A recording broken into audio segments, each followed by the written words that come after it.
안녕하세요, 구독자 여러분. 구독과 좋아요는 채널 운영에 큰 힘이 됩니다. 안녕하세요.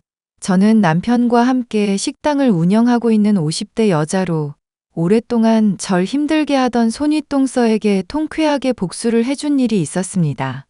자기가 돈 좀 많다고 남의 살림이며 식당 운영이며 심지어 자식 교육까지 사사건건 참견을 해대던 손윗동서의 콧대를 눌러준 사연에 대해 얘기해 볼까 해요. 손윗동서는 제가 남편과 결혼을 한 지 얼마 되지 않았을 때부터 인상이 좋지 않았던 사람이었습니다. 동서, 인생에서는 원래 사람들마다 계급이라는 게 나뉘는 거 알지? 좋은 사람 옆에 붙어 있으면 콩고물이라도 더 떨어지는 법이니까 앞으로 잘하는 게 좋을 거야. 내 눈밖에 난 사람치고 이제까지 잘 풀린 사람 하나도 본 적이 없으니까. 저야 형님이나 어머님이나 할 것 없이 아랫사람이니 당연히 잘 따라야죠. 이해를 못했나 본데 아버님이든 어머님이든 나랑 똑같이 일을 시키면 우선순위가 내가 먼저라는 얘기야. 어머님은 살 날 얼마 안 남으셨고 앞으로는 나랑 쭉 봐야 할 텐데 누가 먼저인지 판단을 잘해야지. 농담을 하려는 게 아니라 진심으로 하는 말이니까 새겨들어. 신혼여행도 다녀왔으니까 이제 초짜 아니잖아? 아무리 그래도 시부모님 말씀을 먼저 따라야 하지 않을까요? 저번에도 명절 때 장부터 보고 오라고 하셨는데 형님이 우선 장보다는 설거지랑 집 청소부터 하라고 시키셨던 거 기억나시죠? 그때 어머님이 저한테 전 부칠 재료 부족하다고 밀가루 비롯해서 이것저것 사오라고 시키셨는데 형님이 저 도중에 불러서 청소부터 하라고 시키셨잖아요. 알지. 그게 근데 더 급해 보였어서 시킨 거야. 요리를 하려고 하는데 집이 제대로 정리가 되어 있어야 집중을 할 수가 있는 거잖아. 청소하니까 먼지만 한가득 나오던데 그거 음식에 다 들어갔다고 생각해봐. 끔찍하지 않아? 그거 어머님이 알아서 치워두겠다고 하셨는데도 굳이 청소부터 하라고 하셔서 따랐다가 저 혼났었던 것도 기억하시겠네요. 그때 어머님이 뭐라고 하실 때 형님이 시켜서 이것부터 한 거라고 하니까 뭐라고 하셨어요? 모르는 소리라면서 왜 시키는 것부터 안 하냐고 시침이 떼셨잖아요. 만약 내가 그렇게 어머님 화나신 상황에서 먼저 일을 시켰다고 수긍했어 봐. 그럼 어머님 괜히 무안하실 거 아냐. 나는 어머님도 동서도 둘 다 똑같이 배려해서 현명한 선택을 한 건데? 덕분에 저는 거짓말쟁이 됐고요. 물론 제가 앞으로 형님 하시는 말씀 새겨듣기는 할 텐데 제 나름대로 맞다 싶은 것만 받아들이도록 할게요. 아, 진짜 황당하네. 윗사람이 하는 말이면 그냥 좀 새겨 들으면 될 일이지. 왜 그렇게 토를 달고 있어? 막말로 내가 저지른 잘못도 동서한테 감당하라고 하면 대신 덤터기 써줘야 할 판에. 여기가 무슨 군대도 아니고 그런 법이 어디 있나요? 형님이나 저나 똑같이 시부모님 눈치 봐야 하는 상황에서 형님 시키는 대로 하다가 저만 점수 잃기는 싫네요. 그리고 저랑 나이도 동갑이신데 말끝마다 윗사람 하시는 거 좀 많이 불편하네요. 동서, 내가 빠른 연생이라서 친구들이 다 나보다 한 살 많은 사람이라고 했잖아. 독수리 무리에서 평생 놀던 사람이 병아리 무리에서 같은 취급받아야 해? 나랑 동서는 살아온 환경부터 먹은 밥그릇까지 얼마나 차이가 나는지 알아? 저 밥 잘 먹는데요. 맛있는 거 좋아해서 남편이랑 음식점 차렸고요. 뭔 헛소리야. 농담 따먹기 할 기분 아니니까 앞으로 무조건 내가 시키는 대로 하기나 해. 먼지에 모기 시체, 파리 시체며 머리칼이며 온갖 더러운 거 득실거리는데 내가 시키는 거 거슬리면 말 나오기 전부터 미리미리 청소를 하든지. 시집살이 초반부터 온갖 참견의 잔소리에 나이도 저와 동갑이면서 빠른 연생이라 윗사람이니 무조건 말을 따르라고 하는 것까지 도저히 마음에 드는 구석이라고는 없는 손윗동서였습니다. 심지어 제가 남편과 식당을 운영하고 있는 동안 종종 찾아와서 자기의 식당이라도 되는 것처럼 음식을 시켜 먹고 돈을 안 내는 일도 잦았죠. 형님, 아무리 그래도 식당 큰 규모도 아니고 하루 벌어서 하루 먹고 사는데 이건 정말 너무하네요. 친구분들을 10명이나 불러서 같이 먹었으면 계산은 해주셔야죠. 동서 둔한 줄 알고는 있었는데 참 머리 안 돌아간다. 백화점이나 마트에 시식 코너가 괜히 있는 줄 알아? 맛만 좋으면 다음에도 생각나서 어련히 또 찾아오려고? 눈앞에 이득만 보면서 일희일비하니까 동서가 지금 이 모양 이 꼴로 살고 있는 거야. 서방님도 납득한 일인데 왜 동서가 난리야? 이번 달에 와서 얻어먹은 돈만 50만 원이 넘으니까 하는 말이죠. 한두 번이면 그러려니 넘어가겠는데 이러면 가게 타격이 너무 커요, 형님. 내 남편이 사업해서 돈 잘 버는 사람인데 설마 음식값이 아까워서 이러겠어? 음식이 마음에 안 드니까 돈을 기분 좋게 못 보내겠다 이 말이야. 김치는 너무 쉬어서 아삭하지도 않고 국은 또 엄청 짜게 내놓고. 형님 친구분들은 좋다고 잘만 드시던데요. 심지어 먹는 내내 이렇게 손님들 데리고 와주고 참 착한 손윗동서 뒀다면서 형님 칭찬도 하고요. 그때 부인 안 하시고 칭찬은 다 받으시더니 돈 계산할 때는 왜 말씀이 매번 달라지시나요? 인생이라는 게 동서 원래 이렇게 불합리한 일도 있는 법이야. 마음먹은 대로 다 되는 게 아니니까 물 흐르듯이 흘러가야 할 때도 있는 법이라고. 그렇게 남하고 싸우기만 하고 멀리 볼 줄을 모르니까 인생이 그 모양 그 꼴이지. 자꾸 남의 인생 가지고 잔소리 하실 거면 오지 마세요. 좋은 얘기도 한두 번이라던데 안 좋은 소리만 계속 하시잖아요.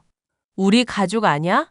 가족이니까 걱정돼서 말한 건데 이런 것도 못 받아들여? 동서 정말 옹졸한 사람이네. 그릇이 왜 그렇게 좁아? 자주 식당에 놀러 와 놓고 음식값도 제대로 지불하지 않는 뻔뻔한 손윗동서. 따져도 듣지 않기에 아주버님을 비롯해 가족들에게 고충을 토로한 일도 있었습니다. 아주버님은 미안하다면서 돈을 대신 지불해 주셨지만 형님이라는 사람의 근본만큼은 사건을 번번이 겪고도 도저히 바뀌지 않았죠. 심지어 본인이 임신을 하게 되자 이런 폐악질은 더 심해지기만 했는데요. 동서, 나 포도가 갑자기 먹고 싶네. 남편 지금 해외에 시장 조사차 나가는 바람에 사람도 없고. 그래서요? 그래서는 무슨 포도 사오라는 말이잖아. 음식 장사한다는 사람이 왜 이렇게 서비스 정신이 없어? 아니면 눈치가 없는 건가? 뭐가 됐건 정말 심각한 문제인 건 알지? 형님, 저 이제 식당 마치고 집에서 씻고 자려던 참이에요. 재료 내일 새벽부터 손질도 해야 하고 한창 바쁠 때라서 정신없는 상황이고요. 꿀 같은 휴식 시간에 형님이 먹고 싶다는 포도 배달이나 할 여유가 없을 것 같은데요. 내가 이러다가 애 못 낳거나 잘못되거나 하면 책임질 거야? 지금 손주 보겠다고 어머님이랑 아버님이 기대하고 계신데 동서가 책임질 거냐고. 임신한 게 뭐 그렇게 대단한 일이라고 저한테 이러세요. 형님이 자식 낳는다고 저한테 득될 거 하나도 없는데. 이거 왜 이래? 우리가 가족인 거 잊었어? 베풀어두면 동서한테도 나중에 다 되돌아갈 텐데 사람이 왜 이렇게 당장 처한 상황밖에 못 봐? 내가 이래서 정말 동서랑 안 맞는다고 하는 거야. 사람이 뭐 시키면 구순하게 따르는 법을 어떻게 한 번을 못 보냐.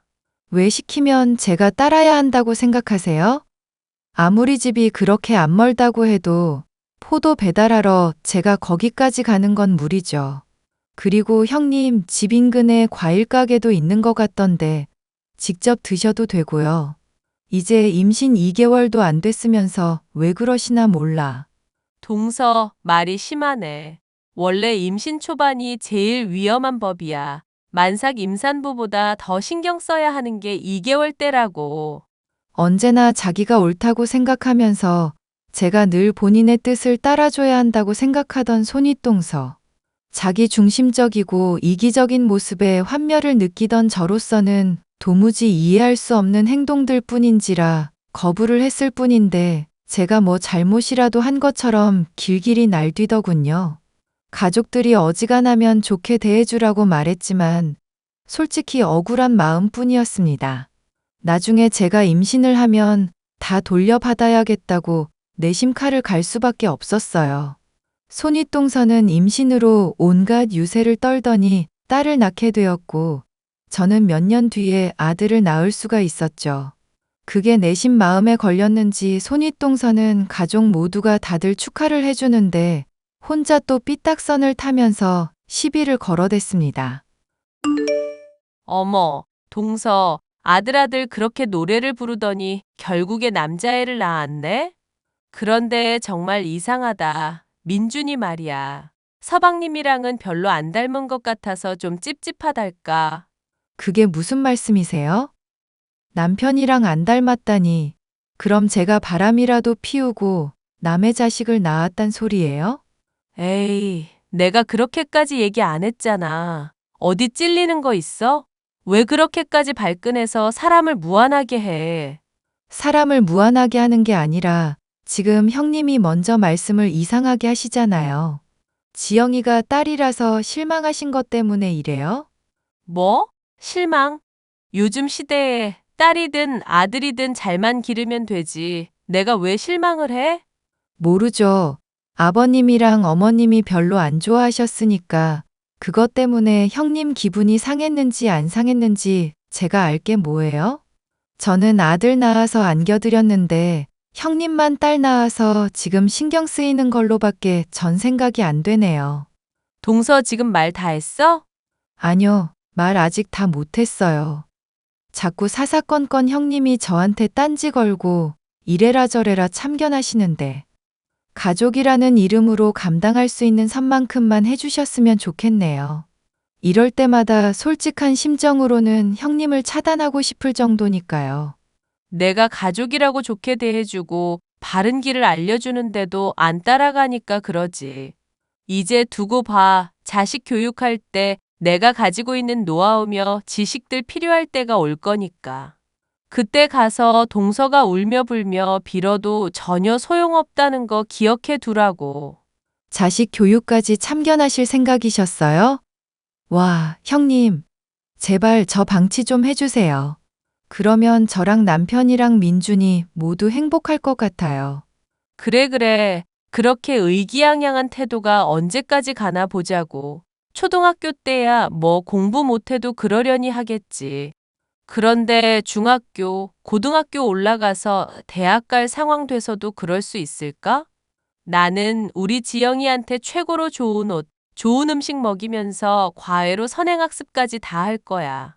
동서 민준이가 식당 일하면서 하루 벌어 하루 먹고 사는 엄마 아빠처럼 나중에 빌빌거릴 때 우리 지영이는 하버드 아니면 서울대 가게 될 거라고. 네, 제발 그 꿈 이뤄주시면 좋겠네요. 힘내세요. 대신 저희 가족한테 절대 참견하지 마시고요.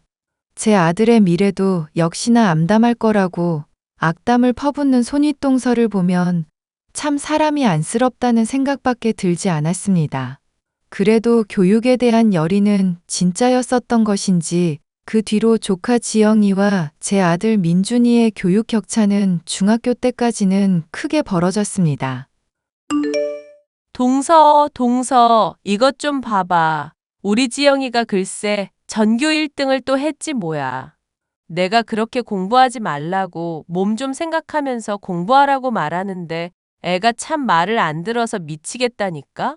하나 틀려도 된다고 하는데도 이를 아득바득 갈면서까지 밤새 공부하더니 또 올백이야. 글쎄, 원래 중학교 때까지는 암기만 잘해도 상위권 가능하다고 들었었거든요. 그래도 뭐 전교 1등이라니 대단하네요. 축하해요, 형님. 어머, 지금 지영이가 1등 했다고 하는데 반응이 그게 뭐야? 모르는 사람 집에 강아지가 태어났다고 하는 것보다도 더 심드렁하네? 지영이가 잘 나간다고 저한테 득될 것도 없는데 당연한 거 아닌가요? 형님이 이렇게 자랑질하면서 또 참견만 하시겠죠. 민준이 알아서 잘 기르라고 하시더니 요즘 또 참견 계속하고 계시고. 나도 답답해서 그러지. 답답해서. 애가 공부에 흥미도 없고 축구에 게임만 하고 있으니까 애 기르는 입장에서 얼마나 속이 썩어? 그리고 어머님도 교육 문제 같이 신경 쓰라고 신신당부를 하시니까. 나도 솔직히 참견하고 싶지도 않고 동서 인생이나 민준이 인생이 망하든 말든 알 바 아냐. 그러니까 제발 그 태도를 좀 고수해 달라고요. 어머님한테 듣자 하니까 먼저 민준이 교육 얘기 꺼낸 것도 형님이던데요. 어떻게든 자랑할 거리 만들고 참견할 거리 만들려고 운 띄우셔놓고 이제 와서 발뺌하시는 거예요? 원래 윗사람 의중을 읽어서 가려운 데를 긁어줄 수 있어야 똑똑하다는 소리를 듣는 거야. 어머님이 그런 생각을 하고 있으니까 내가 민준이 교육이며 애들 진로로 운 띄운 거 아냐.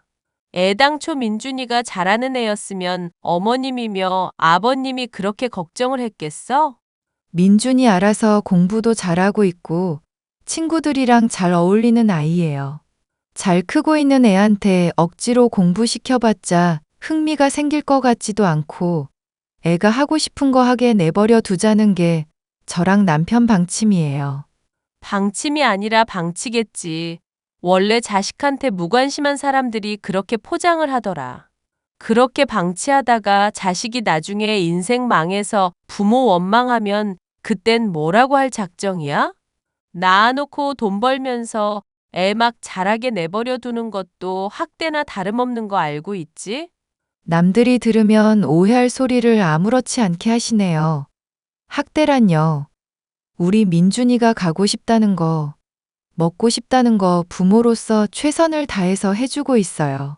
교육 문제도 저희 부부가 멋대로 결정한 게 아니라 주변에 좋은 분들한테 상담 받아보고 정하고 있고요. 형님이 똑똑하신 분인 건 알겠는데 형님 방법만 옳다고 생각하고 주변에 참견해야만 직성이 풀리는 버릇 좀 고치시면 안 될까요? 아, 동서, 내가 이러니까 걱정이 돼서 동서한테 매일 잔소리를 하게 되는 거야. 고등학교 때 정시로 좋은 대학 가는 거 힘든 거 알지? 날이 갈수록 관문은 좁아지고 있으니까 수시부터 신경을 쓰고 성적 관리도 하면서 봉사활동에 이것저것 챙겨야 할 게 한둘이 아니라고. 스타들을 관리하듯이 부모가 매니저 역할 해주면서 애 교육에 이래라 저래라 참견을 해주는 건 기본 중에 기본이야. 이렇게 해도 서울에 있는 좋은 대학에 갈까 말까인데 아주 태평한 소리를 하는구나. 말했듯이 주변에 좋은 분들한테 상담받아서 정한 방침이라고요. 민준이도 지금은 이것저것 진로 모색하고 알아보는 중이고요. 그래. 주변에 좋은 사람들 많겠지. 유유상종이라는 말이 괜히 있겠어? 요리하고 설거지하는 막일이나 다를 바 없는 일하는 사람들이니까 주변 분들도 딱 그 수준일 거고. 지금 말 다 하셨어요? 글쎄. 동서가 하도 답답하게 굴어서 할 말이 많았는데 그걸 말해줘야 하나 말아야 하나 고민은 된다. 동서가 받아들일 마음 없으면 속위의 경 읽기밖에 더 되겠어? 그렇다고 이렇게 말 안 듣는 동서 위에서 좋은 얘기들 해주는 것도 뭔가 아깝고. 그러니까 하지 마시라고요. 알아서 한다고요. 하하하, 그래도 가족인데 어떡하겠어. 앞으로도 계속 참견할 거니까 그렇게 알고 있어. 언젠가는 동서도 이런 내 마음 이해해 줄 날이 오겠지. 내가 동서랑 가족 위해서 희생할게. 가족들이 설날이며 명절에 모일 때마다 지영이 자랑을 하는 것도 모자라 아들 민준이가 기죽게끔 잔소리를 해대는 손윗동서. 이 문제로 여러 번 말을 해봤자 들어먹지도 않는 사람이라 아들에게는 아예 무시를 하라고 말을 해두었습니다. 그런데 이런 손윗동서에 대해 저나 민준이 남편보다도 더 큰 불만을 가지고 있는 사람이 있었는데 그게 바로 조카 지영이었죠. 숙모, 제가 조만간 집 나갈까 생각 중이에요. 그게 무슨 소리니? 집을 나간다니. 학원 줄여달라. 봉사활동 힘들다. 집에서 문 벌컥벌컥 열지 말라 말을 해도 소용이 없다고요. 감시 카메라까지 달아놓고 저 방안까지 감시하는데 이게 감옥 아니겠어요? 부모님한테 얘기는 해봤고, 아빠는 엄마 눈치 본다고 무조건 엄마 편만 들고 있어요. 엄마는 아무리 얘기해도 무조건 본인이 맞는 사람이고요. 제가 맘 같아서는 좋은 대학 들어간 다음에 자퇴해 버릴까 생각도 해봤거든요. 그런데 결국 그러면 엄마 좋은 일만 시키는 것 같아서 어떻게 인생을 망쳐야 하나 그런 생각만 해요. 지영아, 네가 공부하기 싫다고 하면 안 하면 되는 거야. 자식은 부모의 소유물이 아니니까. 솔직히 저도 좋은 대학 가고 싶죠. 그런데 맨날 공부 잔소리만 하니까 이제는 어떻게 해야 할지 모르겠네요. 어찌 됐든 고마워요, 숙모. 엄마 같은 사람도 감당하기 힘들 텐데 제 투정까지 들어주셔서. 힘든 일 있으면 언제든지 얘기하렴. 그래도 우리 가족이잖니. 집이 감옥이나 다름없다고 고충을 토로하는 지영이었지만 손윗동서의 성격과 고집을 꺾을 수는 없는 모양이었습니다. 저는 지영이가 불쌍해서 이 문제로 얘기를 꺼내보았지만 역시나 손윗동서는 말을 듣지 않는 사람이었죠. 형님, 지영이가 너무 힘들어하는 것 같던데 공부량 좀 줄여주시는 게 어떨까요? 만우절도 아닌데 무슨 거짓말을 하고 있어? 우리 지영이 공부가 밥 먹는 것보다도 더 좋다고 하는 애야. 거짓말을 하는 게 아니라 정말 들은 얘기라서 그래요. 보니까 방 안에 감시 카메라까지 달아두면서 애 괴롭히는 것 같던데 그렇게까지 공부를 시켜서 대체 무슨 부귀영화를 누리시려고요. 내가 딸을 낳기는 했어도 아들 낳은 동서보다는 훨씬 똑똑하고 자식 교육도 잘 시키는 사람이야. 그러니까 제발 참견 좀 그만할래? 언제는 가족이니까 서로 참견하고 얘기해도 된다면서요? 그동안 저한테 하신 말씀은 뭔데요? 그거야 바른 방향을 아는 사람이니까 할 수 있는 말이고 동서가 말하는 건 낭떠러지야. 삼류인생이라는 절벽으로 향하는 헛소리를 우리 지영이한테 주입하려고? 제발 부탁이니까 그런 비참한 인생 사는 건 민준이 하나로 끝내줘. 응? 저는 지영이 인생 걱정해서 한 말이에요. 애가 많이 힘들어하는 것 같던데 고집 부리면서 언제까지 그렇게 애를 학대하실 건데요? 그 착한 애가 오죽하면 비뚤어질까 고민을 할 정도냐고요. 남의 딸 신경 쓰지 말고 동서 아들이나 신경 쓰라니까. 우리 지영이는 지금도 잘하고 있고 앞으로도 더 잘할 애야. 인생 살면서 장애물 몇 번 만날 수야 있겠지만 앞으로도 쾌속 질주하려면 지금 속도보다 느려져선 안 된다고. 제발 부탁이니까 우리 지영이한테 헛바람 좀 넣지 말자. 응? 몇 년 뒤면 누구 교육 방침이 옳았는지 드러날 테니까 개소리 좀 그만하라고. 개소리? 지금 말이 너무 심하신 거 아니에요? 개소리를 개소리라고 하지 뭐라고 그래. 그럼 앞으로 또 지영이 문제로 왈가왈부하면 가만 안 놔둘 테니까 그렇게 알아. 동서 원하는 대로 민준이 문제는 신경 안 써줄 테니까 다신 까불지 말라고. 결국 저는 저희 가족에게 참견하지 않겠다는 너무나 당연한 권리를 얻어낸 채로 대화를 끝낼 수밖에 없었습니다. 손윗동서가 말을 들을 사람도 아니고 지영이의 문제에 대해 아주버님이 협조적으로 나오는 것도 아니니 저로서도 손쓸 도리가 없었죠. 그렇게 몇 년간의 시간이 흘러 지영이는 학교 공부에 흥미를 잃어 아예 책을 놓게 되었고 민준이는 의사가 하고 싶다며 진로를 결정하게 되었습니다. 저나 남편이 시켜서가 아니라 정말 본인이 이루고 싶은 목표이기 때문인지 매일같이 공부를 했고 정말이지 무서운 속도로 성적이 오르더니 나중엔 떡하니 의대 합격까지 하고 말았죠. 당연히 집안의 경사라고 할 수 있었고 가족 모두가 축하를 해주기로 했습니다. 그 콧대 높고 거만한 데다 참견질을 해대던 손윗동서가 과연 어떤 반응을 보일지 기대하고 있었는데요. 축하 파티가 한창일 때도 등장하지 않던 손윗동서는 도중에야 술 냄새를 풍기며 얼굴을 비추더군요. 어머님, 아버님, 정말 서운하네요. 남편 사업자금 필요하다고 돈 달라고 할 때는 없다고 하시더니 이런 데에 돈을 낭비하시는 거예요? 그리고 동서도 사람이 그러면 안 돼. 파티를 해주겠다고 넙죽 그걸 받아? 거절을 해서 그 돈 저축을 해도 모자랄 판에 나라 경제는 생각 안 하냐고. 형님, 술 드셨어요? 어휴, 술 냄새. 지영이랑 같이 온다고 하시더니.